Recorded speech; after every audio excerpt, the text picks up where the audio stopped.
The sky above the mountains split like a wound, bleeding a radiance that did not belong to the world. It was not sunlight, nor moonlight, nor even the fevered glow of the aurora that sometimes painted the polar nights. It was something else, a shimmer that seemed to whisper directly to the marrow of the bones, pulling thought and instinct toward itself, demanding notice. Those who stood on the ridges that night, shepherds, hikers, and a few soldiers manning a remote listening station, did not shout in alarm. They did not run. They stared. Their breath slowed. Their eyes widened, and their bodies went slack as though someone had reached into their minds and loosened the cords that tied will to action. The rift widened with a soundless tearing, and from it descended a vessel the size of a mountain. Its surface shifted like flowing mercury, constantly reforming, making it impossible for the eyes to rest on any one detail. It was as if the ship itself rejected scrutiny, sliding away from comprehension. And yet the humans who watched did not question it. They did not cry out to warn the world. They simply knelt, eyes glassy, minds shackled by an unseen grip. The alien race known as the Vera had arrived. They came not with thunderous weapons or fiery bombardment, but with a quiet certainty born of ancient conquests. They had learned across the millennia that true dominance was not secured by breaking bodies, but by seizing the very seat of thought. Where other species resisted with teeth, claws, or steel, the Vera stole the will to resist altogether. Empires had fallen to them without a scream, entire civilizations kneeling before they even understood what had befallen them. But the Vera had never met humankind. At the listening station nestled among the peaks, Corporal Anders was the first to stir. Not fully, his body remained heavy, and a fog pressed against the edges of his mind. But stir he did. Something inside him, something buried deep, shuddered against the pressure of the alien command that had wrapped itself around his thoughts. His father's voice came unbidden, remembered from long nights by a dying fire. Nothing owns you unless you let it, boy. Not hunger, not fear, not any man's command. You hold that inside you and you'll outlast anything. The words were not a shield. He still felt the invasive whisper urging him to bow his head, but they gave him an anchor. His breathing quickened. He forced his eyes away from the impossible vessel, though each motion was like swimming through syrup.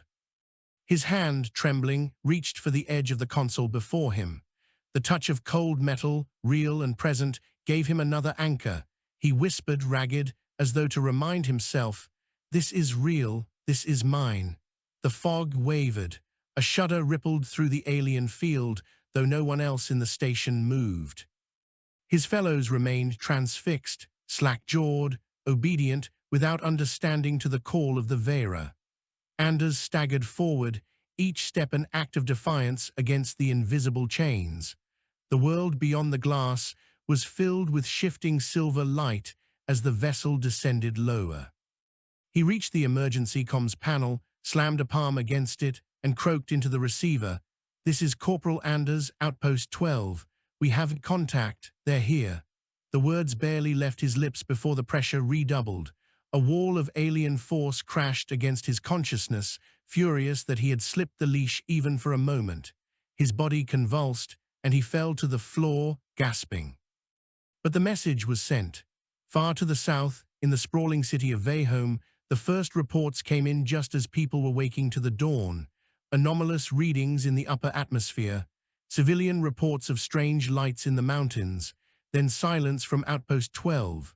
At first, the officials treated it like any other disruption, a satellite mishap, a meteor shower, a technical fault. But then came the footage.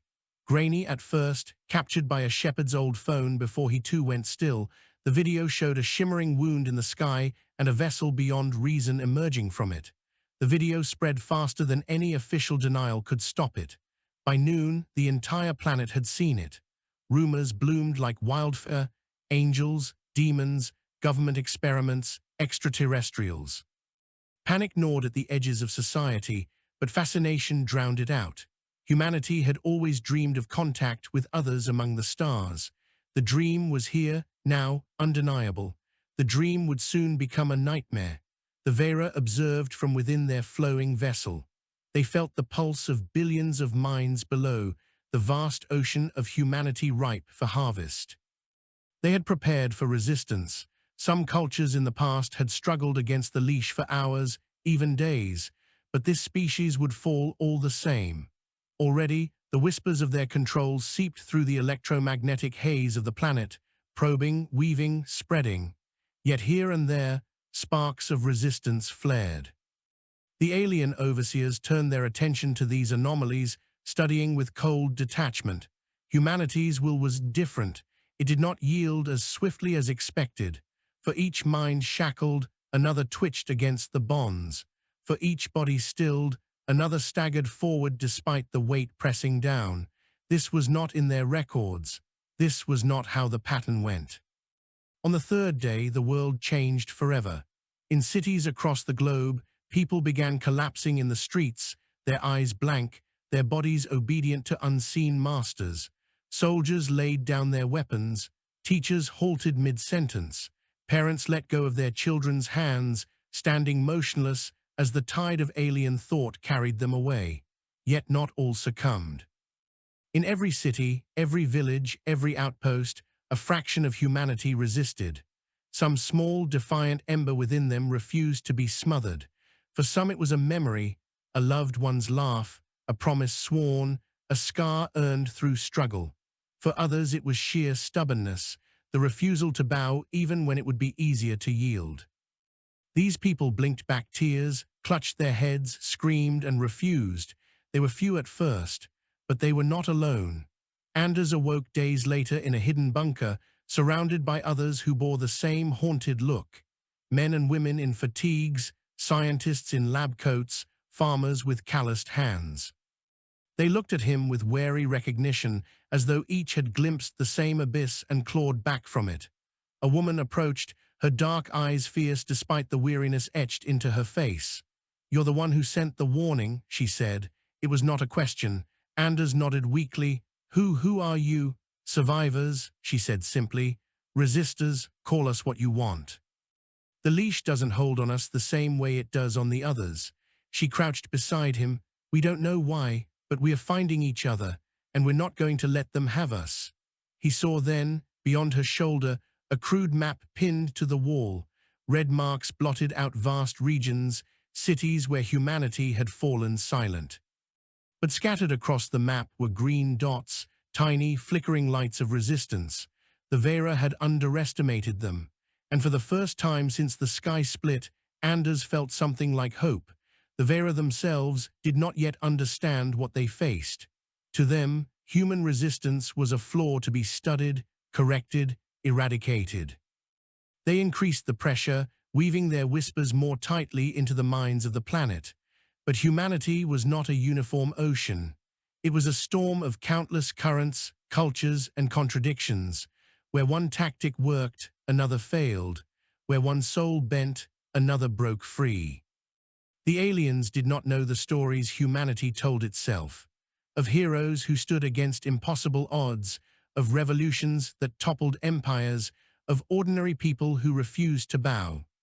They did not know that humans carried within them a history of struggle, of defiance, of clawing survival out of cruelty itself.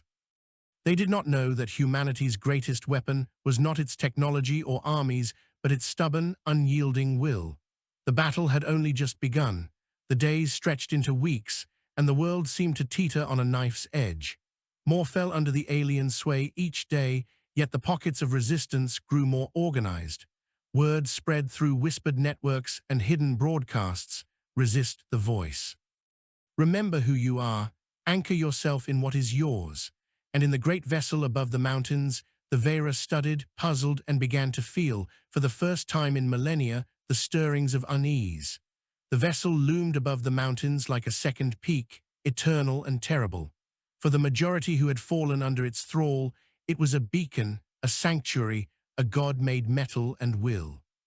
But for those who resisted, it was a symbol of chains tightening around the world. The difference was not in what was seen, but in how it was endured. Corporal Anders had begun to understand that difference in the days since his rescue.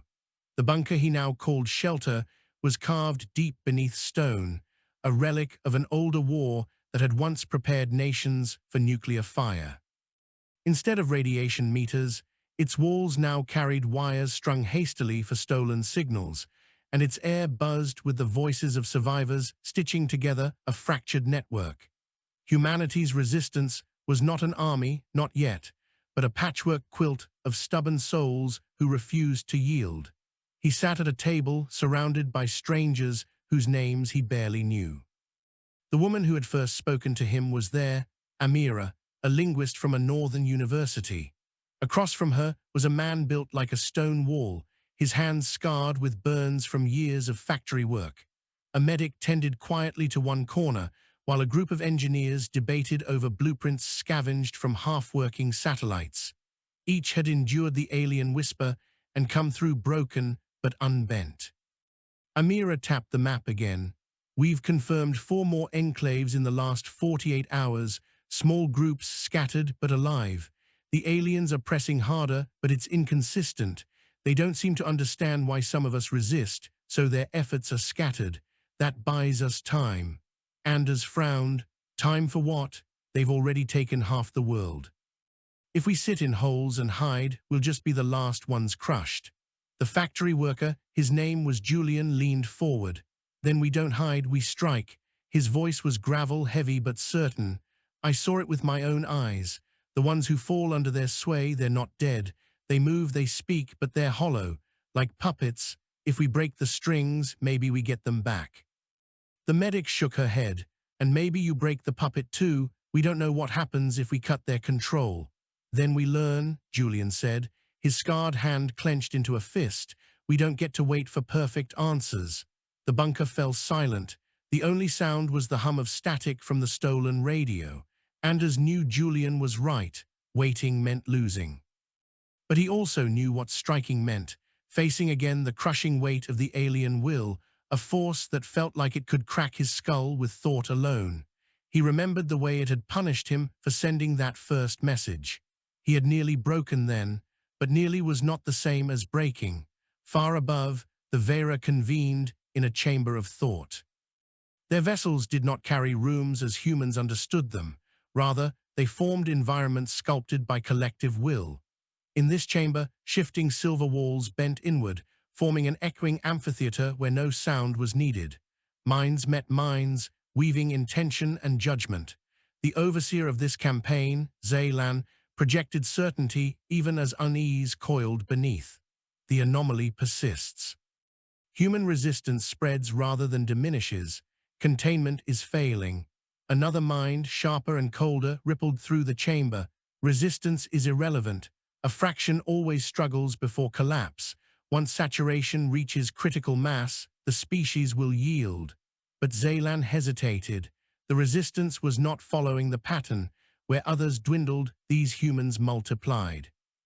Where others broke, these humans adapted. The overseer remembered the sensation of Anders breaking free, the spike of defiance that had momentarily pierced the collective grip. That memory lingered like a thorn. Continue application, said the cold voice. Increase frequency, expand reach, crush what remains. Zaylan obeyed outwardly, but inwardly doubt began to grow. The Vera had always assumed dominance inevitable. What if inevitability was an illusion? In the bunker, Anders joined a scouting mission. They moved by night, 5 shadows against a moonless landscape. Amira carried a portable jammer they hoped would mask them from alien perception. Julian hefted a stolen rifle, though they all knew bullets meant little against a vessel that could rewrite thought. Still holding the weapon gave him certainty. They reached the outskirts of a once bustling town. It was silent now, its people standing in the streets like statues awaiting command. Children and elders alike stared at nothing, their eyes glazed with the same silver shimmer that clung to the sky above. It was worse than death. At least the dead did not stand waiting to serve another's will. Amira whispered, "They're still in there, somewhere." As if to test her words, Julian lifted a small device scavenged from the engineers. It was crude, designed to disrupt local frequencies. He switched it on and aimed it toward the nearest figure, a young woman who had once been a baker by the look of the flour still dusting her clothes. The device hummed, and for a moment her eyes flickered. Her lips parted, a breath escaped, ragged and human. Then she screamed. The sound tore through the night, raw and agonized, before cutting off as the shimmer snapped back into place. She stilled once more, eyes empty. Amira's hand shook on the jammer. We almost had her. Anders swallowed hard. Almost isn't enough. He scanned the street, suddenly certain that unseen eyes were turning their way. We need to move, now. The group retreated, shadows slipping back into darkness, but the scream lingered in their ears. Proof that the enslaved were not gone, only buried. Proof that the chains could be broken at a cost. Back in the bunker, the report sent ripples of both hope and despair. Hope that liberation was possible. Despair that it came with pain that might shatter minds. Still, it was something to cling to. Julian argued louder now. We know it works. We build better disruptors. We free them one by one if we have to. Every person we take back makes us stronger. Amira countered, and every attempt risks drawing them down on us before we're ready. We can't save people if we're ash. Anders listened, silent, until finally he spoke. You're both right. We can't wait, but we can't be reckless either. We need a target that matters, something big enough to show we can hurt them, something to give others a reason to resist. Amira's eyes met his. And what do you suggest? He looked at the map, at the red blotches spreading across it like infection. His finger landed on one marked zone where the aliens' influence burned brightest. Their vessel. We find a way to touch it. Even if we just scratch it, the world will see it can bleed. The room went still. To strike the vessel itself was madness, but in madness there was possibility. In the sky above, the Vera vessel pulsed with unreadable light. Within, Overseer Zaylan felt a ripple of disturbance. Somewhere below, humans plotted. Somewhere below, the unexpected continued to grow. For the first time in an age, the Overseer did not feel certain of conquest, and in the bunker, Anders felt for the first time not only hope but purpose. They were not survivors waiting to be crushed. They were a spark, and sparks could set the world aflame. The mountain vessel cast its shadow across valleys and forests, a perpetual eclipse that marked the dominion of the Vera. Yet beneath that shadow, humans moved like sparks hidden in dry grass, fragile, nearly invisible, but dangerous once ignited. The bunker buzzed with restless energy as Anders, Amira, Julian, and the others prepared for their boldest mission yet. Engineers had cobbled together weapons that were not truly weapons, coils and emitters designed to disrupt frequencies rather than fire bullets. Scientists whispered about resonance patterns, brainwave harmonics, and electromagnetic interference. No one knew if the devices would work, but they would try. Amira laid out their plan on the map, her finger tracing a path toward the mountains where the alien vessel perched. They've established anchor towers. We think they use them to stabilize their influence across regions. If we can damage one, we may weaken their control, maybe even disrupt the vessel itself. Julian grinned, a wolfish expression in his scarred face. Finally, something we can hit. Anders felt the weight of the moment pressing against him. This was not a raid on an empty town. This was a strike against the heart of their occupiers. If they failed, there would be no hiding. But if they succeeded, humanity would know that the invincible could bleed. The journey took them through wastelands of silence. Once thriving villages now stood hollow, their residents arrayed like mannequins, awaiting commands. The resistors moved like ghosts, slipping between empty homes and abandoned cars, careful not to disturb the hollow-eyed figures who sometimes turned their heads as though sensing a tremor of defiance. On the third night, Anders kept watch while the others slept. The stars seemed brighter, the sky clearer, but then the whisper came, soft, insistent, wrapping around his thoughts. Lay down, rest. All burdens end when you yield. There is peace in surrender. His hands shook as the voice pressed harder, painting images of warmth, safety, relief. For a moment he almost believed. He could close his eyes, let go, drift into that promised silence. Then came another memory, his sister's laughter when they were children, running through summer fields. The memory was sharp, imperfect, but real. The alien whisper was smooth, flawless, false. He clung to the imperfection like a rope, and the pressure shattered against it. Anders whispered into the night, "You don't own me." The whisper receded, but he knew it would return stronger. At dawn, they saw the tower. It rose from the foothills like a black spear, thrumming with energy that shimmered against the sky.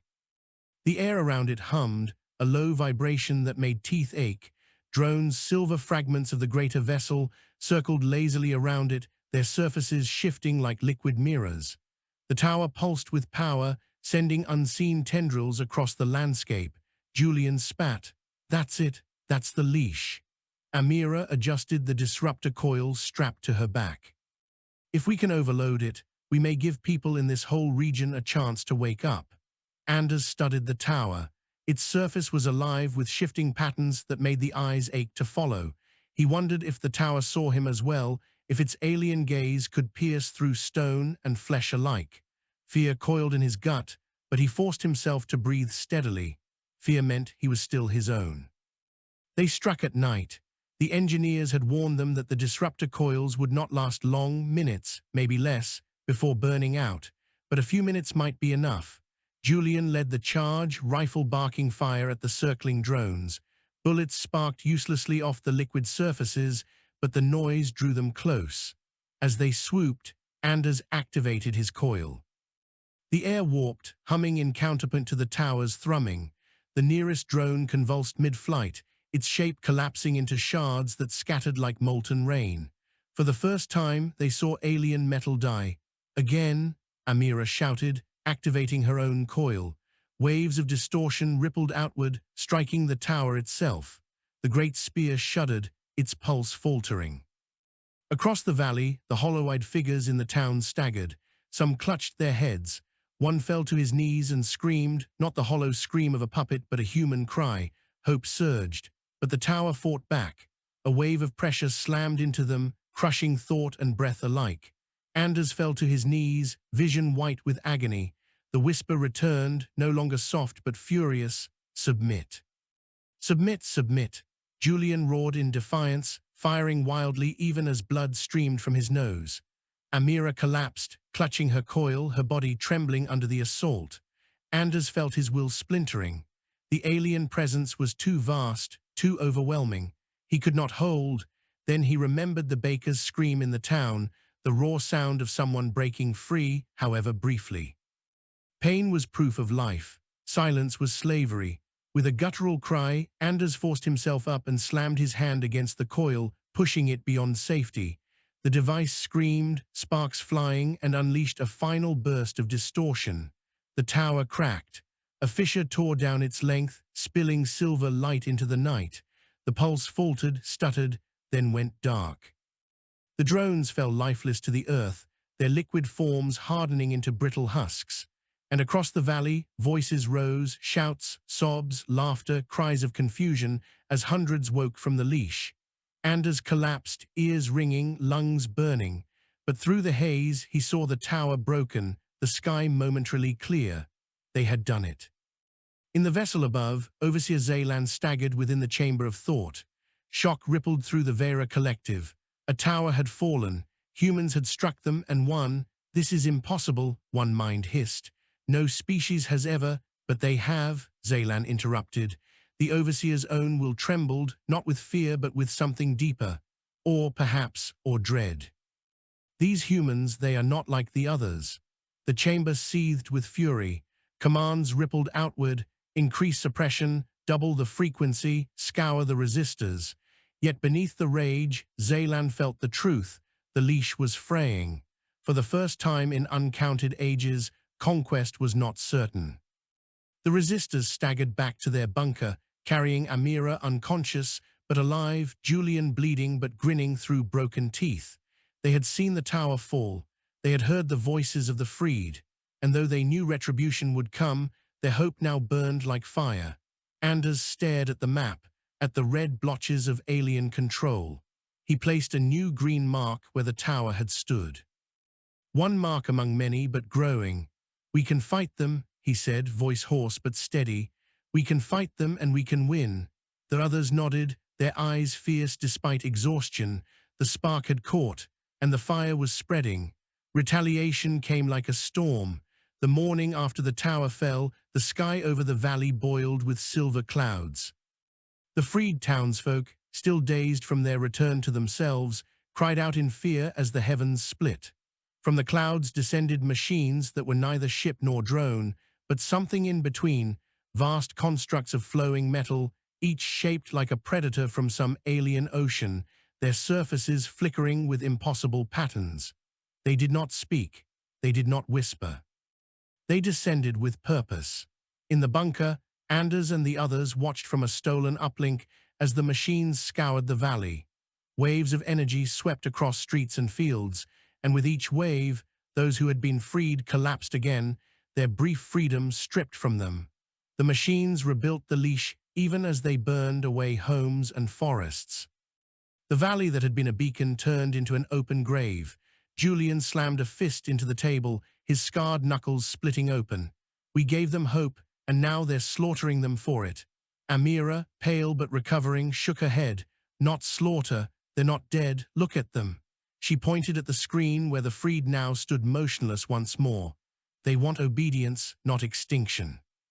Doesn't make it better, Julian growled. Anders said nothing. He stared at the screen, his jaw clenched so tightly his teeth ached. They had drawn blood, yes, but the enemy had answered with a reminder of their power.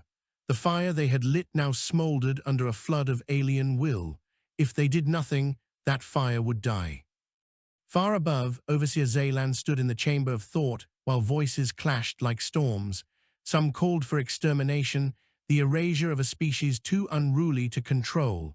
Others demanded a refinement of the leash, an evolution of the mind grip to smother resistance at its root. Zaylan listened, but silence cloaked the Overseer's true thoughts. Humans had broken a tower. They had struck a wound into the Vera network itself. Such an act was not an accident of chance. It was will sharpened into weaponry. Zaylan remembered the feel of their resistance, the raw surge of defiance that had cracked the leash. For the first time, Zaylan felt something the Vera had not known for centuries: uncertainty. Extermination is inefficient, Zaylan finally projected. We learn nothing from ashes. We will study these resistors, find what makes them different. Once that knowledge is ours, the rest will follow. The chamber murmured assent, and so the hunt began. In the bunker, survivors debated their next move. Arguments rose and fell, voices raw with grief and fury. Amira demanded they build more disruptors, refine them, find a way to free more people. Julian wanted to strike again, harder, before the enemy grew wise. Others argued for retreat, for survival rather than open war. Anders listened until he could bear no more. We cannot hide, he said, his voice cutting through the din. Every day we wait, they take more. Every day we doubt, their leash tightens. We showed the world they can bleed. Now we show the world we can fight. Amira met his gaze. Then where do we strike? The answer came from one of the engineers, a gaunt man named Vico who had been silent until now. He laid a trembling hand on the map. Here, he said, pointing to a coastal city once known for its massive power grid. The Vera feed off our infrastructure. They bend our systems to amplify their signal. We hit a node like this, we don't just free a town, we blind them across an entire region. The room fell silent. The plan was madness, yes, but it was also possible. The journey to the coast was a gauntlet. Roads were patrolled by hollow-eyed humans driving commandeered machines. Drones swept the skies. The resistors traveled underground where they could, through tunnels and sewers, moving by night when the leash seemed weaker. Along the way, they gathered others, scattered sparks drawn to the flame, a mother carrying her freed child, a soldier who had abandoned his post when the whisper faltered, a poet whose mind had bent beneath the leash but not broken, scribbling words in secret until others found her. The group grew, not into an army but into something like a movement. Anders watched them as they walked. None looked like warriors, none looked like saviors, but he felt in them the same ember he carried. Defiance was contagious. When at last they reached the coast, they found the city wrapped in silver chains. Towers of alien metal rose from its streets, feeding on power stations that once lit millions of homes. The air thrummed with energy so thick it made bones vibrate. Above it all hovered a shard of the vessel itself, a fragment cut away and anchored to the city like a parasite. Julian cursed under his breath. That's no tower, that's a fortress. Amira adjusted her disruptor coil, her face pale but resolute. Then we make it fall. The plan was brutal in its simplicity. The engineers had wired the disruptors to the city's grid, hoping to overload the alien systems by turning their stolen power against them. But to do so, someone had to reach the central station and survive long enough to trigger the surge. Anders volunteered before anyone else could speak. The assault began at midnight. Disruptors roared to life, sending waves of distortion that staggered drones and hollow-eyed sentries. Freed moments flickered in the enslaved, screams and sobs tearing from throats before the leash snapped tight again. Julian led the charge, rifle blazing, while Amira and Vico rigged the connections. Anders ran through streets alive with chaos, his body moving faster than his thoughts. Every step was a battle against the whispers that screamed in his skull, demanding he stop, kneel, yield. He clung to the rope of his own memories, his father's fire, his sister's laugh, the baker's scream. Imperfect, raw, real. The central station loomed ahead, a cathedral of steel now wrapped in silver growths. Inside, machines pulsed with alien light. Anders plunged forward, disruptor coil humming on his back, and reached the main console. The whisper rose to a crescendo, a hurricane of command. Submit, submit, submit. His knees buckled, his vision blurred. But he slammed the disruptor into the console, sparks flying, and hit the switch. The world screamed. A surge ripped through the grid, a torrent of stolen power unleashed in every direction. The alien towers convulsed, their surfaces fracturing. The hovering shard above the city flickered, its light sputtering before collapsing in a cascade of molten shards. Across the streets, the enslaved fell to their knees, clutching their heads as the leash faltered. For a moment, silence reigned. Then voices rose, human voices, shouts of confusion, cries of freedom, sobs of disbelief. The city was waking. Anders collapsed amid the chaos, his body racked with pain but his heart alight. They had not only struck the enemy, they had torn free an entire city. Above, in the vessel, Overseer Zaylan felt the rupture like a blade to the mind. Rage and fear rippled through the collective. Another wound, another failure. The humans were not breaking, they were rising. Zaylan stood in the chamber of thought, silent amid the storm of alien fury. In the silence, one truth echoed: humanity was different. Humanity would not bow. For the first time, the Overseer wondered if the conquerors were becoming the conquered. In the burning city below, Anders woke to find survivors gathered around him. Julian's face was smeared with soot, but his grin was fierce. Amira's hands trembled as she cradled a freed child, tears streaming down her cheeks. All around them, the once hollow-eyed moved, as if waking from a long nightmare. Anders sat up, breath ragged, and looked at the freed city. "We are not sparks anymore," he said. "We are fire." The world was no longer silent. From the ashes of ruined towers and broken leashes, human voices rose across continents. The freed city on the coast became a symbol broadcast by hidden radios and whispered from liberated mouths. The story spread faster than the alien whispers could suppress. The invincible had been wounded, the chains could be broken, and the fire of resistance was real. Everywhere, pockets of defiance grew bolder. Farmers in the plains built crude disruptors from scavenged parts, toppling a local tower and freeing their villages. Soldiers who had resisted in silence now raised weapons openly, leading their comrades against alien constructs. Even children carried the message, painting symbols of broken chains on walls and stones where the hollow-eyed could see. A world once bowed was now rising, but with defiance came devastation. The Vera abandoned subtlety. Silver storms boiled above entire nations, raining shards of shifting metal that reshaped buildings into grotesque spires. Leash frequencies doubled, crushing millions into deeper obedience. Where towers fell, new ones rose overnight. Cities turned into battlefields, caught between alien reclamation and human defiance. In the bunker beneath the freed city, Anders leaned over the map.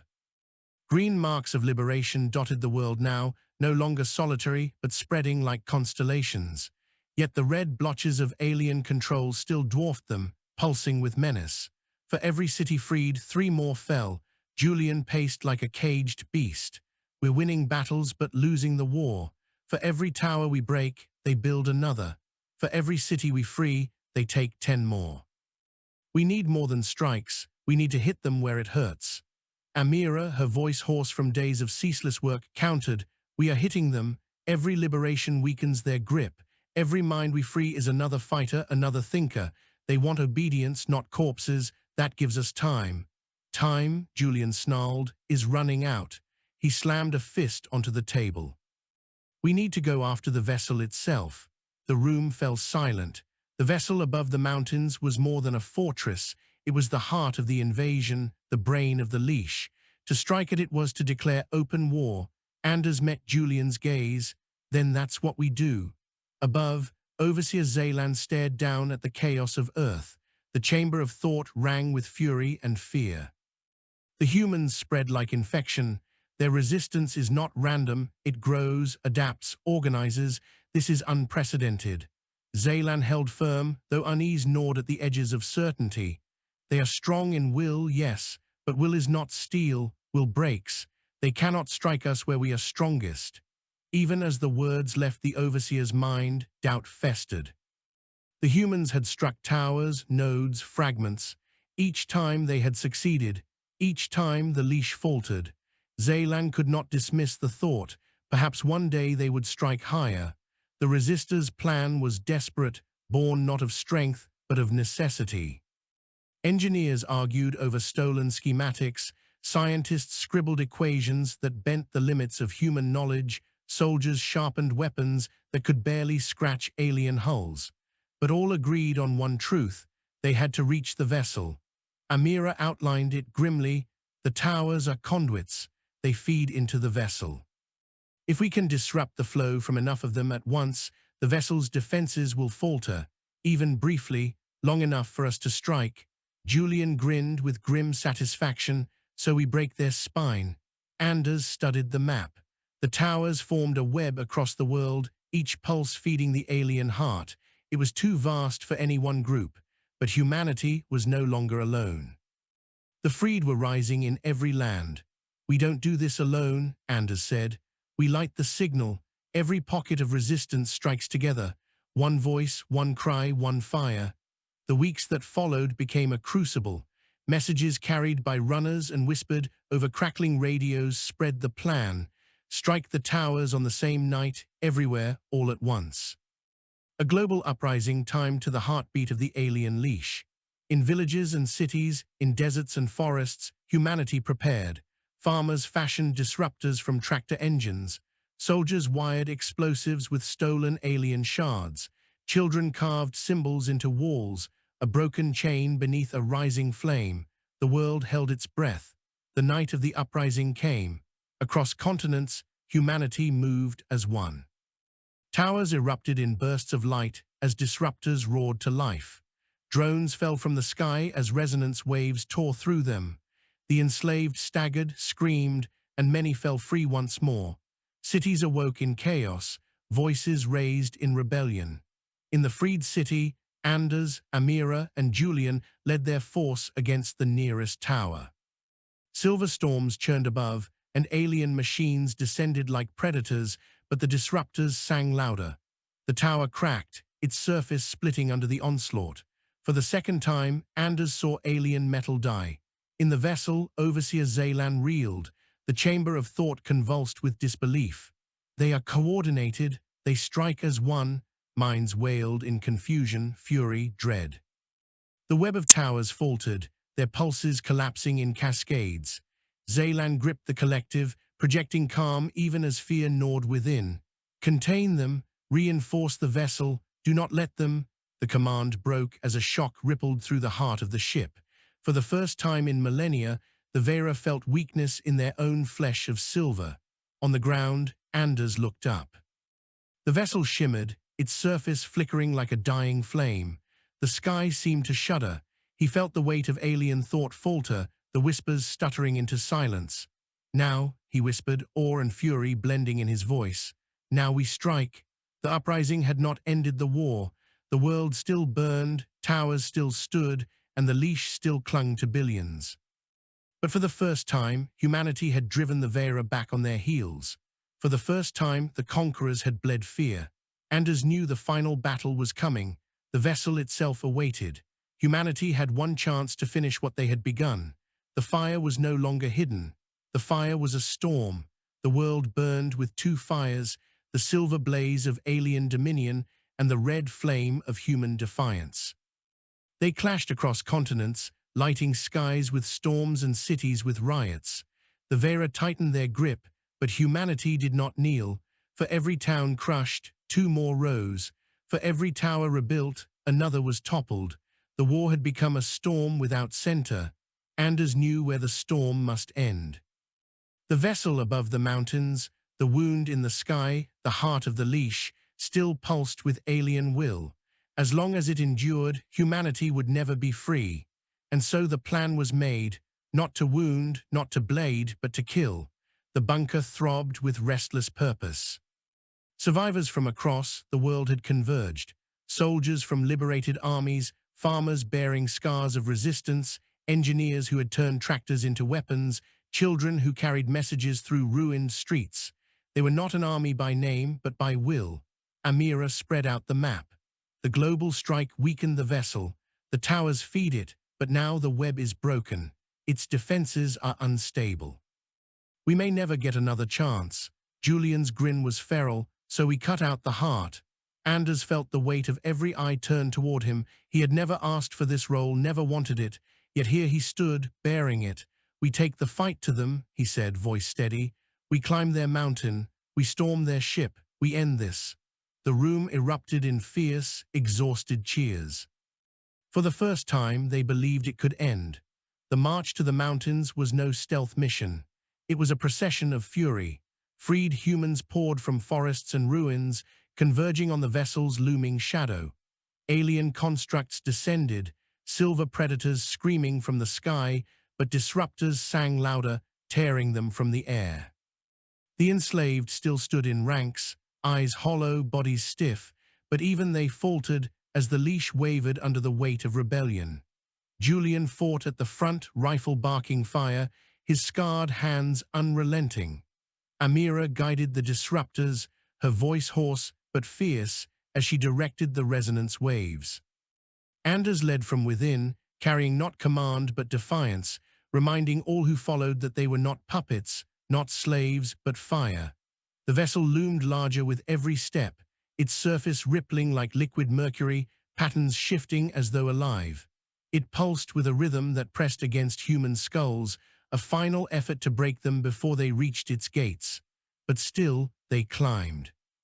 Inside the chamber of thought, Overseer Zaylan stood surrounded by chaos. The humans came not as scattered sparks, but as a storm. The towers faltered, the leash cracked, and the vessel itself shuddered with strain. "Exterminate them," minds screamed. "Burn the world to ash," Zaylan hesitated. Extermination was victory without conquest. It was admission of failure.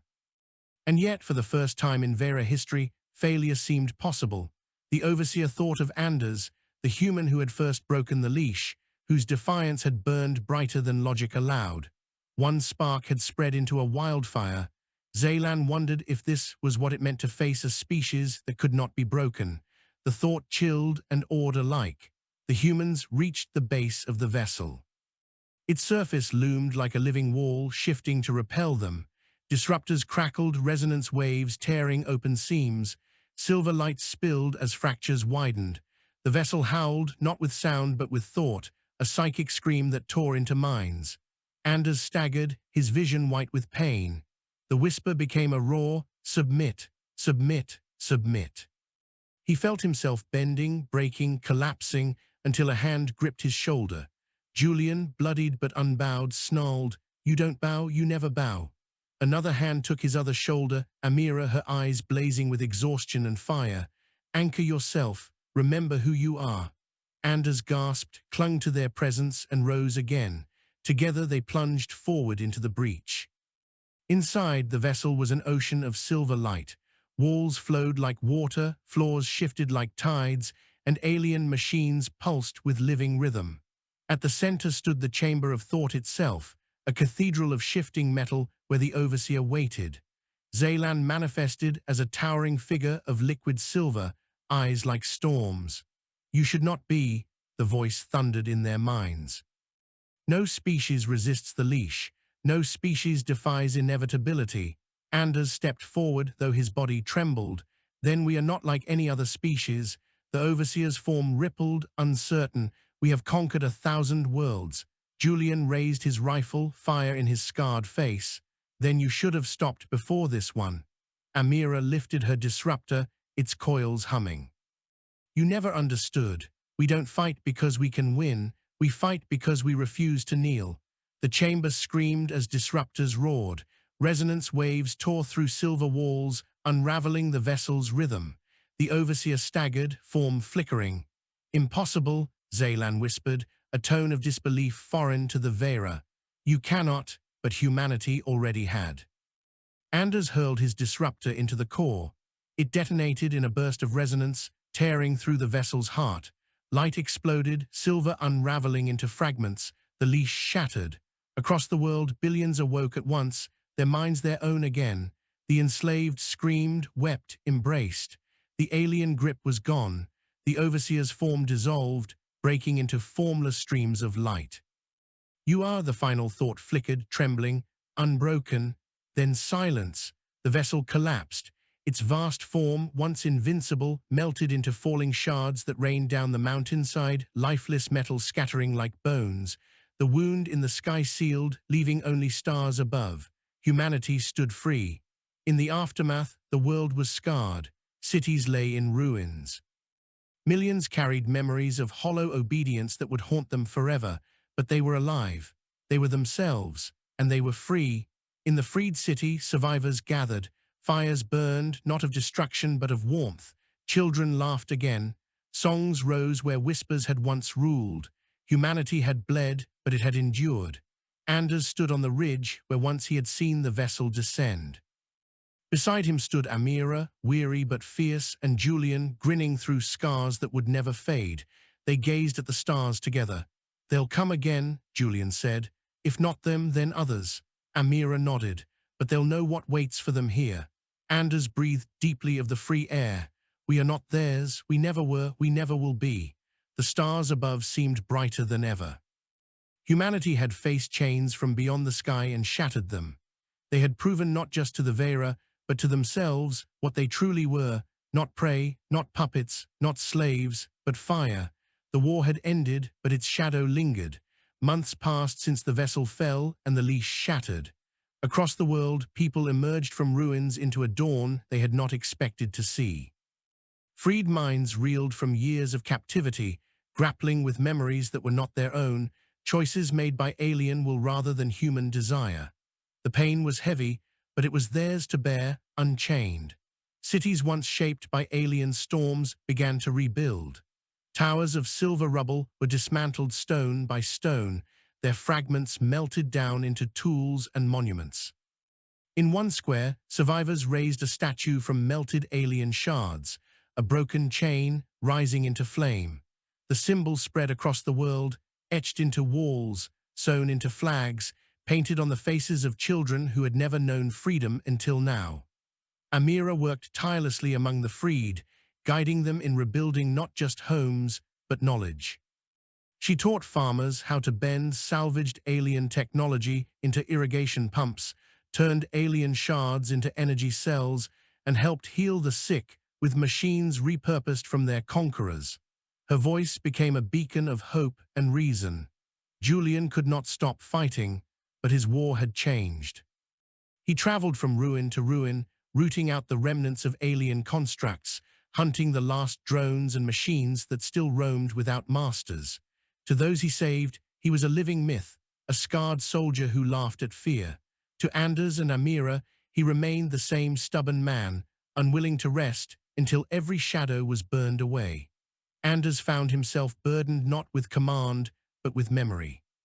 He had never sought to lead, yet people looked to him as the man who first broke the leash, the spark that had lit the storm. He resisted the role, but he spoke when asked, not with orders but with reminders, that freedom was not a gift, but a flame each person carried, fragile and fierce, that it must never be surrendered again. One night, as the three stood together once more upon the ridge where the vessel had fallen, silence stretched between them. The sky was vast, stars glittering without silver shadows to obscure them. Julian broke the quiet first. "They'll talk about us, make legends out of us, heroes, saints, all that nonsense." Amira smirked faintly. "Maybe they need legends to remind them of what they endured. What they can do." Julian spat into the grass. "Or maybe they'll forget. Humans are good at forgetting." Anders gazed upward, thoughtful. "Maybe forgetting is part of healing, but even if they forget our names, they'll remember the fire. That's what matters." Far above, the stars gleamed with indifferent beauty. Humanity had faced an empire that had enslaved countless worlds, an empire that believed no species could resist. And they had won. Not with greater weapons, not with superior numbers, but with something the aliens had never understood: resolve. The Vera had seen humans as fragile, divided, easy to control. But it was that very fragility that made their defiance unbreakable. They had no hive of thought, no single will binding them. They were countless voices, countless fires, each refusing to be extinguished. Together they had become a storm. In time, the world would rebuild, fields would grow again, children would laugh without fear, songs would rise that had never been written before. The scars of invasion would remain, etched into stone and soul alike, but they would not define humanity. The chains had been broken, and what had once bent would never bend again. And if one day others came from the stars with chains in hand, they would find not prey, not puppets, not slaves. They would find the fire. Anders, Amira, and Julian stood together as dawn touched the horizon. The sun rose golden over a free world, and for the first time in years, humanity rose with it. The age of chains was over. The age of fire had begun.